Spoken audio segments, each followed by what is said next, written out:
নিরাপত্তার আশ্বাসী সার, ফের হুমকির শিকার হলেন কর্তব্যরত নার্স।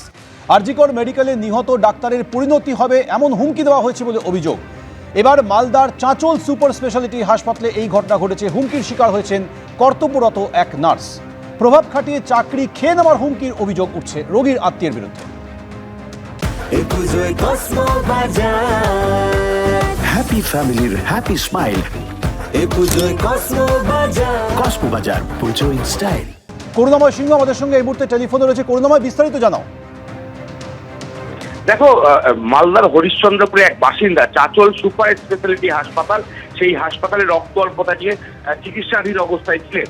যেটা অভিযোগ, গতকাল রাতে তার আত্মীয় তার সাথে দেখা করতে যান এবং সেই সময় কর্তব্যরত যারা নার্স ছিলেন তাদের সাথে বিবাদ বাঁধে এই রোগীর আত্মীয়, এবং সেই সময় এই রোগীর আত্মীয় কর্তব্যরত নার্সদেরকে হুমকি দেন বলে অভিযোগ।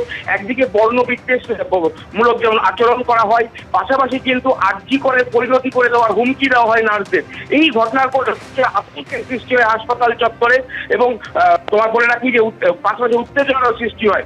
চাঁচল থানার পুলিশ ঘটনাস্থলে পৌঁছে হাসপাতাল কর্তৃপক্ষের অভিযোগের ভিত্তিতে ওই রোগীর আত্মীয়কে গ্রেপ্তার করেছে। তবে যেটা ওই হাসপাতালের নার্সরা জানাচ্ছেন তারা যথেষ্ট আতঙ্কিত এই ঘটনার পর, কারণ যেভাবে হাসপাতালের ভেতরে ঢুকে হুমকি দেওয়া হয়েছে তারা তাদের নিরাপত্তার অভাব বোধ করছেন। সৌমেন।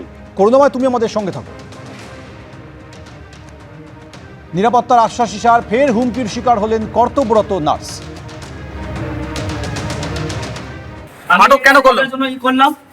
প্রতিবাদ করলাম, আমার মামার উপর চড়াও হচ্ছিল। আমি প্রতিবাদ করা থেকে কারা চড়াও হচ্ছিল আপনার মামার উপর? এখানকার সব স্টাফ, সুপারের স্টাফ। আচ্ছা, সিস্টার অবশ্যই আপনি নাকি নার্সকে হুমকি দিয়েছেন আপনার পেশেন্ট পার্টি? হতে পারে না, আরজি করের ঘটনা ঘটে যাবে এই ধরনের হুমকি দেওয়া হয়েছে। এটা তাহলে পুলিশ কেন আপনাকে তুললো? পুলিশ আপনাকে কেন আটক করলো? এটা বলতে পারছি না কেন আমাকে আটক করলো। আমি মামার থেকে আমাকে জি করের ঘটনা নিয়ে কলেজের ছাত্রীরা মিলে কলেজের গেটের বাইরে প্রতিবাদ জানিয়েছি।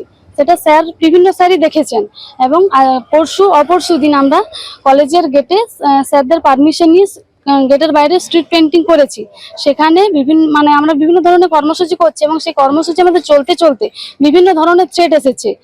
স্যার নিজে এসে বলেননি, বিভিন্ন জনকে দিয়ে বলিয়েছে যে তোমরা এখানে করতে পারো না, স্যার পারমিশন দেয়নি, কিন্তু আমরা বলেছি যে না, আমরা এটা করবো। বিভিন্ন সব কলেজই করছে বিষয়টা নিয়ে, যেখানে ডক্টর শ্যামল সাঁতরা মহাশয় উনি আমাদেরকে বারণ করেছিলেন। যেখানে গোটা পৃথিবী আজ উত্তাল, যেখানে জুনিয়র ডক্টররা যেখানে এরকম প্রতিবাদ করছে, সেখানে আমরা ছাত্রীরা হয়ে কি করে চুপ থাকতে পারি? একটা মেয়ের পাশে একটা মেয়ে হয়ে যদি না দাঁড়ায়, আজকে কে দাঁড়াবে? সেই দিক থেকে আমরা সেখানে করেছি, এবং এখানে করার ফলে আমাদেরকে আজকে আমরা দুদিন আগে কাজটা করেছি। আজকে উনি ডক্টর শ্যামল সাঁতরা মহাশয় উনি আমাদেরকে কলেজের ক্লাস থেকে বের করে দিয়েছেন।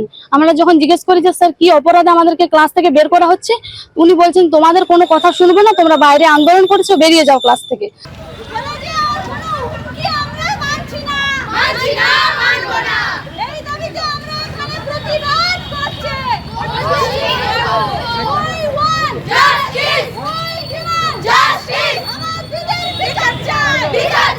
আরজিকর কাণ্ডে প্রতিবাদ করায় ক্লাস থেকে 2 ছাত্রীকে বের করে দেওয়ার অভিযোগ উঠল কলেজ কর্তৃপক্ষের বিরুদ্ধে। বাঁকুড়ার শারদামণি মহিলা কলেজে ক্লাস থেকে বের করে দেওয়া হয় 2 ছাত্রীকে। শারদামণি মহিলা কলেজের অধ্যাপক তৃণমূল নেতা শ্যামল সাঁতরার বিরুদ্ধে এই অভিযোগ উঠছে। যদিও শ্যামল সাঁতরার দাবি আবার উল্টো। কি বলছেন শুনুন।